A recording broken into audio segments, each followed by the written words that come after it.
Welcome to For the Love of Self podcast. My name is Heather Murphy. I am an embodiment coach and trauma-informed breathwork facilitator. It is my mission to help you love yourself deeply. If you are desiring unbreakable confidence and are ready to embody your authentically expressed next level self, where you are creating a life with heart-opening relationships, finances, and success, then get ready for your dose of self-love. Hello, everyone, and thank you so much for tuning in today. Today, I have Lily here with us, and we are going to be talking about primarily yoga because Lily is an incredible advocate for, I would say, well, I don't want to speak for you yet, but I feel like you have this amazing podcast where you bring people on from all over the world to talk about yoga. And I think so much about how in yoga, there isn't always a lot of diversity in the United States that I'm seeing, and maybe I'm wrong about that. I don't know, but I think that there needs to be more discussion around that in terms of where does yoga come from and whatnot, and what are the different practices going on around the world. But we're going to be talking about lots of different things, so we'll just see where this goes. Thank you so much for being here today, Lily. It's such a pleasure to have you.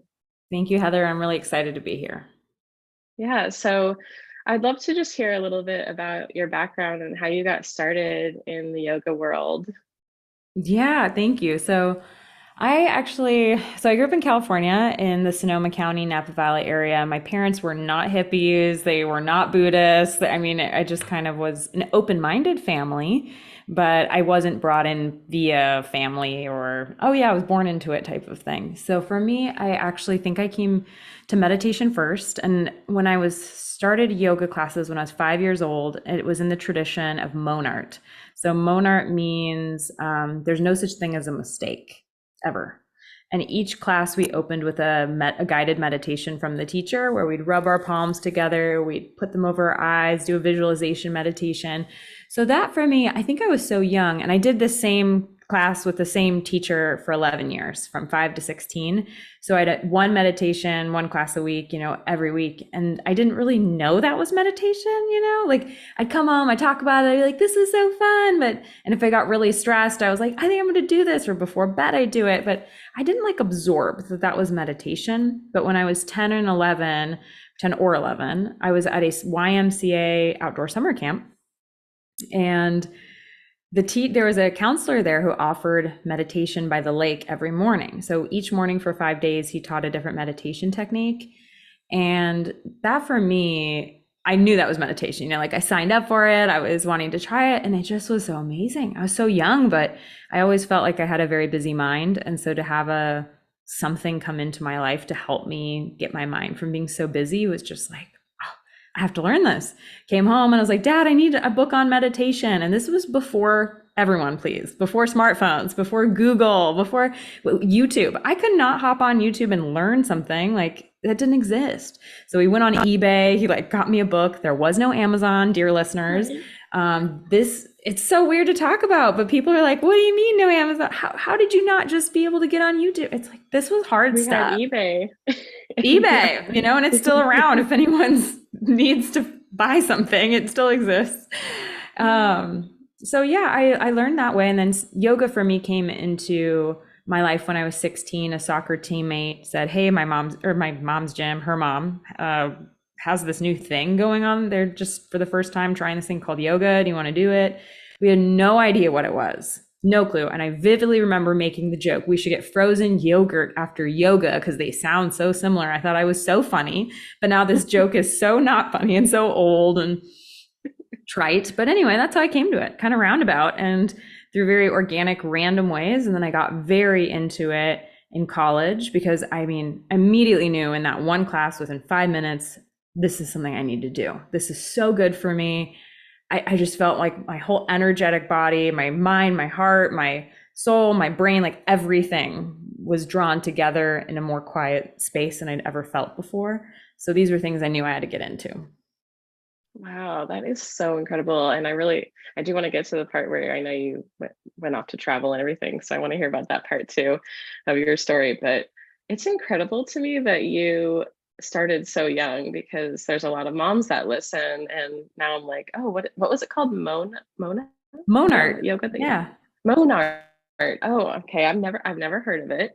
And now I'm thinking I gotta look this up because I would love for my own child to be introduced to some mindfulness practices and whatnot, especially in terms of emotional regulation, mental well-being. But what an incredible opportunity that you had to start at such a young age, because I think about a lot of the listeners that do struggle with mental health issues, whether it's depression and or anxiety or some other mental health disorder, and how when we are growing up in situations where we don't have those tools and we have to like, start new habits older, which is harder. So it's really beautiful that that was ingrained in you much earlier. So when was the point where you decided, you're going to have to refresh me after reading your story, but I know that at some point you quit your job, I believe, and you decided to go off and do all the things, and Do all the tell us things. about that.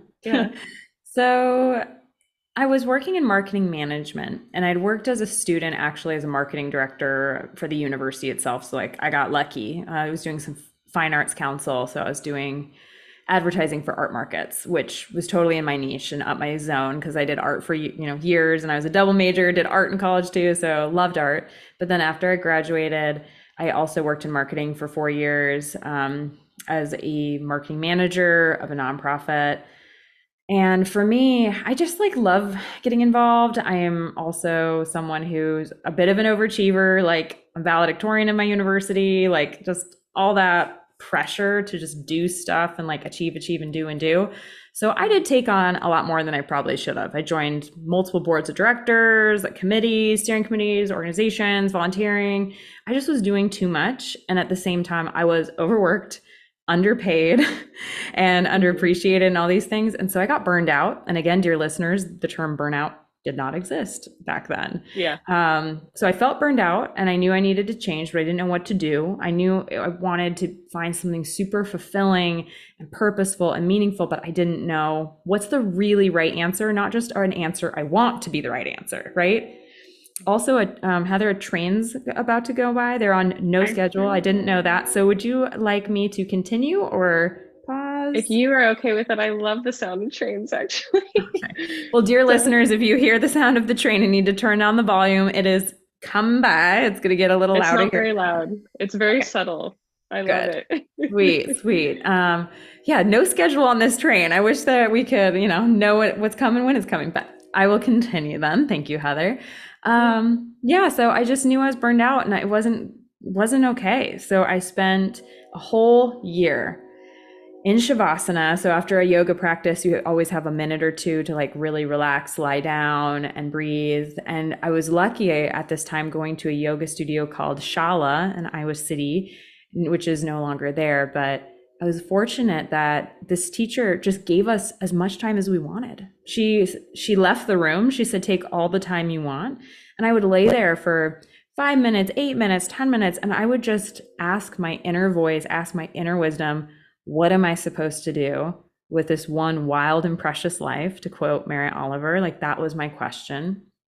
And one day, just loud and clear, the answer, help others on their path to health and wellness. Like the thing that you are craving and always connecting with and always telling, oh yeah, come to the studio, or oh, this yoga practice made my whole day better. Like I knew it, but I didn't know it until that inner voice really said it so loud and clear. And I'd carved that space to make sure I was listening and leaning into the right and real answer, not the answer, as I said, that I wanted. So, I mean, but I did want this. I just didn't know it, I guess, yet. So after hearing that answer, within a week or two, I had a plane ticket booked to Kathmandu. I had a month sabbatical approved from work. I had plane ticket. I had everything. And so went off. And then, of course, within like 2 days, I was like, oh, I need to keep doing this. Like, this is supposed to be my life. This is definitely right. So while I wanted to just like not go back and just keep on going, I did return home for a couple months, packed up all my stuff, sold the car, all the stuff that was kind of the right way to do things, put in my 4 weeks notice at work. So it was great. I just after that picked up, got a job offer in a small island resort in Cambodia. Boom, went there. And then after that, got a job offer at a surf hostel in Sri Lanka. Boom, went there. And, like I just kept moving. But what was great is I usually shifted, we'll say every 1 month to 3 to 4 months, like maximum stay would be 4. It is all visa dependent.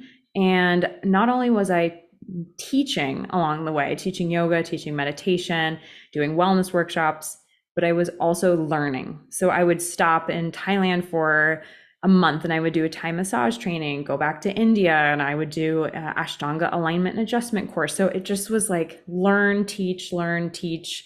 And it was so beautiful. And then the pandemic stopped everything. So that halted my life and my lifestyle. Absolutely. My husband, he was my boyfriend at the time, but he's from France and we got separated for 8 months. And I was in California with my family and then moved, finally got governmental permission to go to France. And then we stayed in France for the duration of the pandemic and just recently moved back here to the US. But that was the big reason why I started my podcast, is because on my journey, Heather, I had met amazing people. Like, oh my gosh, the coolest yoga teachers I learned from, and then also just fellow yoga students and teachers and practitioners in rooms. And I thought, oh my gosh, it's the pandemic. I feel so alone. I feel like I'm not learning and growing and communicating and having that community that I just was craving. So I didn't want to stop having those conversations and learning from people. So I interview one yoga teacher every week from a different country around the world. So far it's been about 82 conversations with 82 yoga teachers, 82 episodes, 82 countries. So it's been really fun. Wow. It's so cool. Yeah, I've only been able to listen to one episode, but it was so just expansive to listen to. So we'll definitely link your podcast down in the show notes for people to listen to. But what an incredible story. And so, like, I hate saying this word, but I just think of the word brave, to jump off the cliff and no, and then to get like confirmation, the way everything went so fast. I feel like just as confirmation that it's like, yep, like speed is confirmation that you're in alignment. And also I think about how when we really lean into self-care, like your yoga practice and that shavasana pose really like helping you get clarity of your purpose or your yeah, what you're supposed to be doing here. I think a lot of the times people who struggle with mental health and other things in their lifetime, whatever it is, whatever you've got going on, how so many of us, and maybe this is an American thing, I don't know, you might be able to speak to this with all your travels, but that we are like, I don't have time to, we always have like kind of an excuse to take care of ourselves. And I get caught up in this myself. And it's crazy how when we lean into self-love practices and self-care, how we do get more clarity and more alignment when we just trust that intuitive side. And we have to get quiet and take care of the body too. Yeah, and I love how you brought up, Heather, that you still struggle with it because I do as well. Like I struggle to make time for self-care. Yes, like no one is completely immune to that, I think, in the West because just of the pace of our life, the cultural and community expectations of being a human doing, not a human Mm-hmm. being. And that's Mm-hmm. painful because I don't believe we weren't put on this earth to stare at screens for 12 hours a day. Like that's not normal. Screens can have Mm-hmm. amazing benefits and I will probably always have a screen in my life. Google is a lifesaver sometimes when you can't figure something out, or if I want to plan a trip, I cannot plan it without a screen. I can't get on that. Anyway, so I just Yeah. want your listeners to know I'm not anti technology, but I am anti kind of us distracting ourselves and stimulating ourselves and pressuring ourselves and putting expectations on ourselves that aren't human. They're Yeah, not in the human absolutely. capacity. Yeah. So if you feel ready to, I'd love to just get into what you could share with the audience. Like how can they get started? I know you have some breath practices and just, yeah, like how can people start really taking care of themselves, loving on themselves through these yoga practices and breath? Thank you. Yeah. So, what I also think you mentioned too, Heather, is that we don't feel like we have time. And so, something I'm really big about is meeting you where you are. And so, if you are someone who says, yes, I can have a full hour a day, do a yoga practice, I'll head to your YouTube, I'll watch a 1 hour free yoga class every day, great. Great. But if you say, I only have 5 minutes a day, great. Like, let me help you in that 5 minutes. Let me help you in that hour. Let me help you in the 20 minutes, whatever it is. Like, let's get there. So, the body, to speak about things that can help, we have a nervous system, and it has these two functions of being sympathetic or parasympathetic that we're supposed to just like naturally swing between these two states of being. And that pendulum swing should just happen naturally. Scientist says every 88 minutes to 4 hours, which I think is interesting. There's an actual 88 minutes to 4 hours. So the difference between sympathetic is it means you're focused, awake, active, alert. That's when you're thinking and working or even being stressed. That kind of could fall in that category. And then parasympathetic is rest and digest, as the famous quote goes, but it's those housekeeping activities. So it's not just about being, lounging on your couch and digesting your burrito. That's not being parasympathetic. That's when you are in a state of a little bit being more calm, restful in your mind and your actions and in your actual body's response to what's going on. So when it can be in the parasympathetic state, your memory actually, that's when it consolidates all that happens and stores it. That's when your immune system is at its best. It's searching out for little invaders and fighting for you. Your reproduction system is able to do what it needs to do, depending on your stage of life. Digestion, all those really important things. Like, think about your memory, your immune system, your digestive system. If those aren't really able to have enough time in a day to do their stuff, yikes, woof. So with the parasympathetic and the sympathetic, we now as Westerners, as people in the current age, we're always focused in the sympathetic zone and we're stuck in it. We're just absolutely locked in there.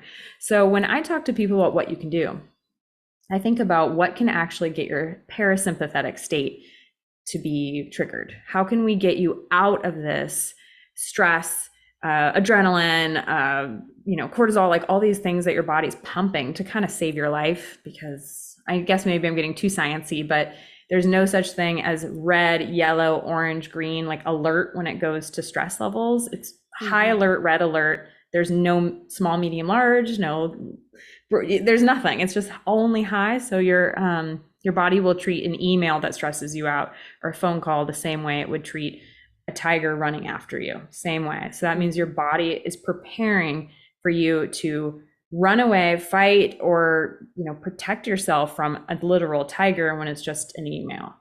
So with that becomes a lot of issues, a really serious physiological issues. So if we want to get into them, Heather, we can. But in terms of the tools, how do we get your parasympathetic response to be elicited? Yoga is amazing for that.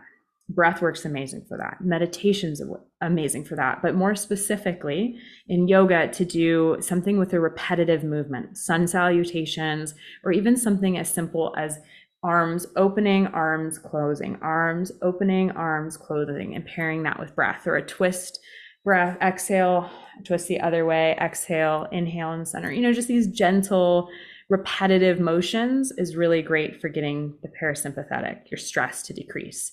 So is inversions. And an inversion is when you get your head below your heart. So if you only have a few minutes, just do a downward dog, get your legs up the wall, just lay on the ground, or lay on your bed, get your head low, whatever you want to do, just get your head below your heart. And that will slow your heartbeat down and it will slow your breath down. And it's just a very, beautiful space for our body to inhabit, to get our minds to calm down and our whole body to understand, okay, it's time to rest. Deep breathing. So if you're doing yoga or if you are just doing pranayama, deep breathing, especially with a long focus on your exhale, is beautiful. And I didn't know this before, like getting more into anatomy and science, but on every single exhale, your heartbeat actually slows down just a teeny, teeny, teeny bit. And on every inhale, your heartbeat actually speeds up just a teeny, teeny, tiny bit. So just those long exhales will continue to get your heart to slow down. So will calm sounds like music and mantra. Mantras are amazing. Silence, just being completely silent and still. And then being aware of what comes through your senses. That's another really great one. Just because if you start to do a body scan, or if you start to just touch your thumb to your pointer, your thumb to your index, your thumb to your ring finger, your thumb to your pinky, just these little finger taps, and just becoming aware of how that feels. Or you can also just gently rub your fingers together, each one after another. This is a way of drawing your senses away from the busyness of the mind, the stressful stories you're creating, or all the stimulation that's coming in externally. These are ways just to kind of say, okay, come back to the body, back to the breath, calm down. And just, I'd love to share that any attempt alone, just any attempt you're making, that's enough to trigger the parasympathetic response. That's enough to successfully help your body to deregulate.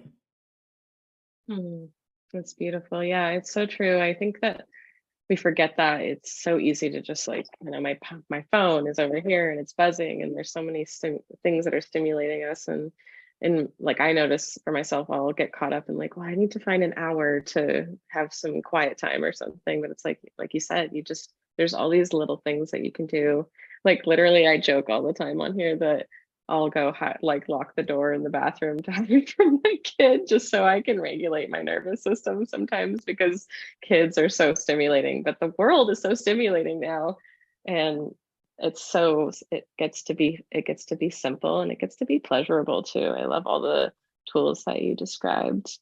I'd love for you to actually jump into talking about meditation a little bit, because I don't think we've done this on this podcast, but I think a lot of people have the story that I I can't do meditation. I can't sit there. I can't just and actually I think people have a misunderstanding of what meditation actually is. I'd love for you to describe what meditation is. Yeah. Oh, I hear that a lot too. And my heart goes out to people who think that they can't meditate or can't do yoga, too. It's like, oh, these are absolutely available to every human on the planet, whether you have an able body, whether you don't, whether you have a busy mind that's over in hyperdrive or anxiety, or whether you are a Pisces who are a little bit more go with the flow and maybe have a little calmer mind. Who knows? But it's for absolutely everyone on every corner of the planet, every age, every type of being and body. It's available. So with meditation, just for background for your listeners, meditation has been something I have, it's been in my life since I was little, but I've definitely become more serious. And by serious, I mean dedicated, disciplined, and regular, meditator in my young adulthood and adulthood, because I've done some Vipassanas. And a Vipassana is a 10-day silent meditation retreat in which it's totally silent and you can't even make eye contact with anyone. You're not allowed a book. You're not allowed paper. You're not allowed a pen. You're not allowed a phone. I mean, you are completely isolated. You have no stimulation whatsoever, zero. And in that time, you meditate for 10 hours a day for 10 days. So it's 100 hours of seated meditation in 10 days. And I've done multiple of these retreat types things, and the SN Goenka method and the Mahasi method. Like I've tried different things, but it's very intense. So I would love to share with your listeners too that at one of my stays in a monastery, there was a monk, he's about 50 years old, we'll say, and he joined the monastery when he was, we'll say, about 10. So 40 years, 4 decades of meditating every day, hours a day, and again, living a monastic lifestyle. Not a lot of stimulation, very relaxing. And he shared that he still, when he meditates, he struggles to bring his mind back to the breath and focus on the breath. So that means his mind is going to lunch or to the weather, to the dog that's a stray that's coming, like his mind is moving. And when people say, oh, I can't meditate because I can't focus, I can't just, calm my mind. The purpose of Mm. meditating is not to calm your mind and erase all your thoughts or play whack-a-mole and just bam, bam, bam, bam, bam, all your thoughts. That's not the purpose. The goal of meditation is to, it's a lot of things, but it's also to practice bringing your mind back to the present moment, just practicing that. It's a muscle, and you can't expect your bicep to be incredible after, trying to lift weights 3 times in your life. And even after 40 years of lifting it, like there's still more that you can progress. And it's also about being compassionate with whatever arises. If in your mind you're sitting, you're meditating, you're trying to focus on your breath, and then all of a sudden you're thinking about, oh, I forgot to do this and I forgot to do that, and your mind goes off for 2 minutes, 10 minutes, 1 minute, whatever it is. When you realize, oh, my mind's somewhere else, it's about not judging that at all, not criticizing, not, oh man, that self-talk. Why on earth in meditation would we encourage the practicing of judgment? Heck no. It's about Mm. compassion. So it's actually, I've been taught, it is a moment to celebrate. When you realize your mind has drifted, that's the time you're like, oh, awesome, I remembered. Let's bring it Mm. back. And also, the more that you meditate, you'll learn more not to engage with those thoughts and react with those thoughts. Instead, it's like seeing, if you're in a street or you're on the sidewalk, you're looking at cars go by, you don't try to reach out and grab every single car, right? You're not actually lunging and grabbing the cars, you're watching the cars. That's the similar idea with the thoughts. It's like you just are separate, watching, and they can come and they can go. There's no problems, nothing's wrong. But I know sometimes people can change that metaphor and say, but it feels like the car is going to hit me and it's driving right at me. And yeah, that's how you feel sometimes. Absolutely. But can you step out of the way? Can you realize it's not actually driving at you? There's tools and techniques that you do develop through meditation where you're able to have a little bit more distance from everything that feels so, I don't know, so anxiety inducing, so intense, so extreme. So it just feels like there's so much often in our minds that just needs our attention right now. But it Mm. doesn't, this is the practice. Is It's not a good meditation if you sit there and focus on your breath for 10 minutes. It's not a bad meditation if you sit there and you focus on your thoughts for 10 minutes. It's not good, it's not bad. The only question and the only way you're able to really, quote unquote, observe whether you're practicing good or bad is how regularly are you practicing? Are you practicing every day for 5 minutes? Are you practicing once a month for 5 minutes? That's what my yoga and meditation teachers always taught me. That's the only bar, that you're trying to hit. It's not good, bad, it's not anything. It's just regular. How often are you doing it? I love that. Yeah, I think that's what it is. It's just, even when I started my weight loss journey, I was like, I started with, I'm just going to work out for 5 minutes a day, because the idea of going to the gym for an hour seemed impossible to me. And I think it's the same, like I mentioned, I think before we hit the record button, that I was like, I've been wanting to do yoga. So I've been doing 20 minutes, because I know I can do that. And you can do 5 minutes of meditation. You can. And just doing that consistent practice over time, you'll become an addict. I feel like.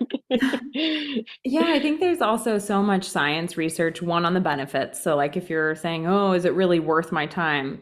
Mm, Check out the benefits. Wow, right? Even gosh, if such good research. Yeah. great research. And there's also great research out there about positive habit building.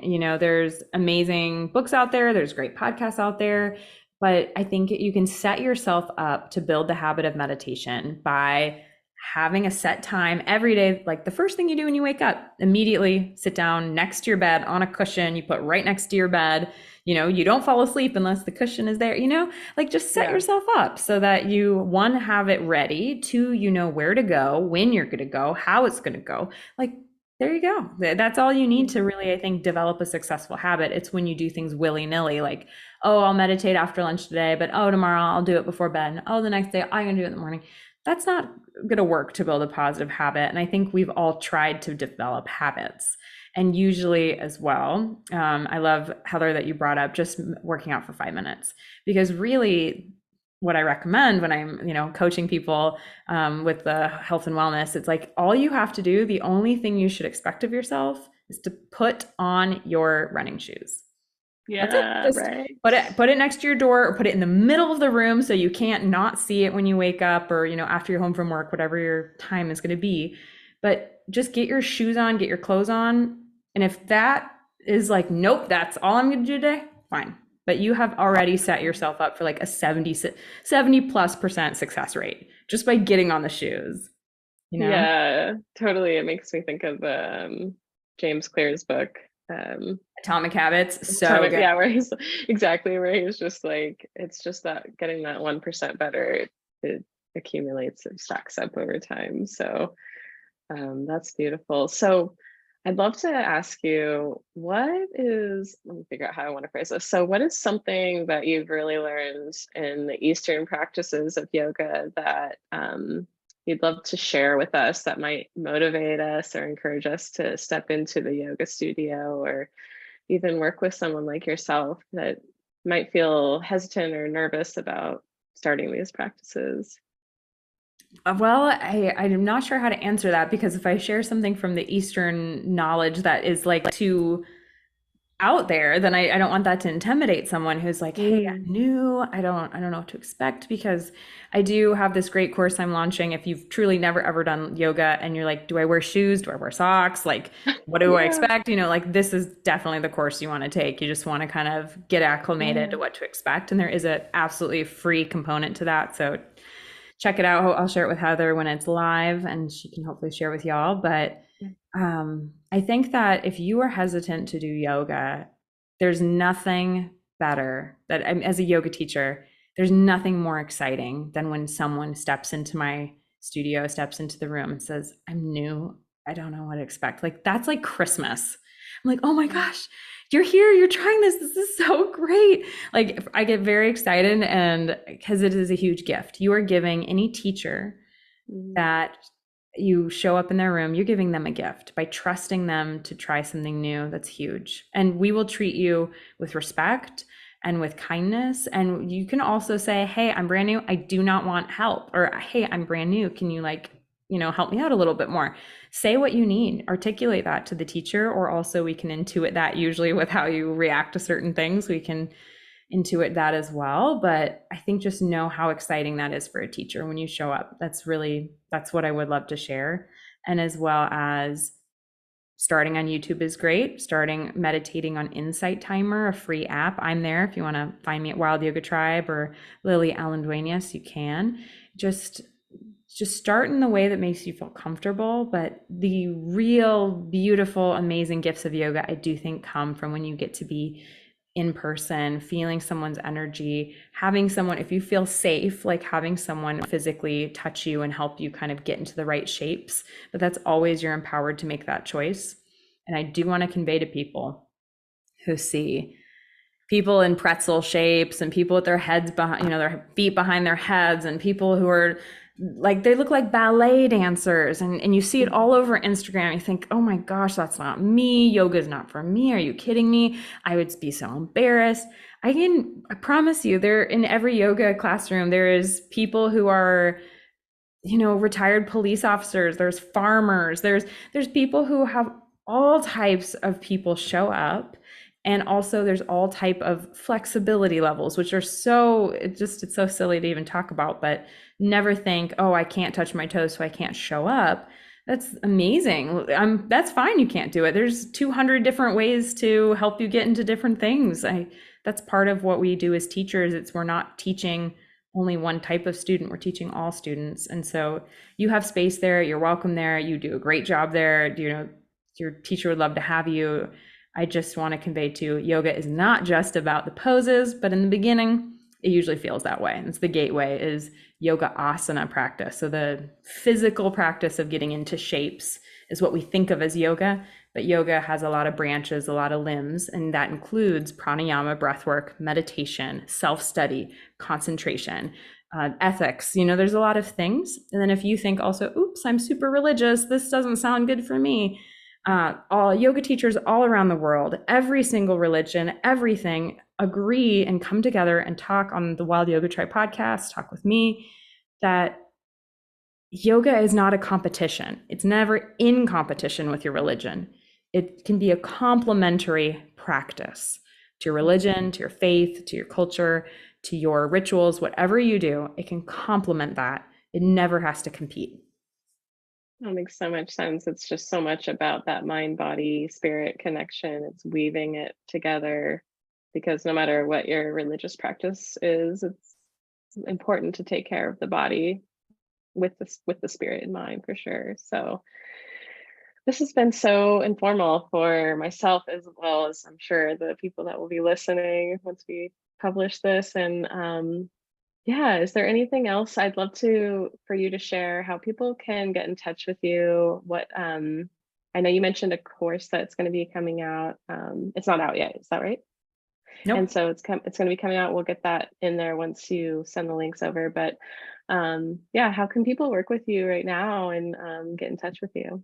Thank you. So you can hang out with me anywhere on social media that you are. I'm there too: TikTok, Instagram, Facebook, Pinterest, at Wild Yoga Tribe. So that's the name of my community, the Wild Yoga Tribe, and the blog as well, or the website, the blog, the resources, like everything you need is at wildyogatribe.com. And if you want to tune into my podcast, it's at Wild Yoga Tribe on Apple, Spotify. You can ask Alexa to play it. If you found Heather's podcast and you're listening to podcasts right now, you probably know how to listen. So Yeah. I would love to have you, send me a DM, send me an email if there's anything you need. I do online private Zoom classes. I teach locally in person in Des Moines. I'm organizing retreats internationally. I can organize a retreat for your yoga studio if you happen to be a yoga studio owner right now.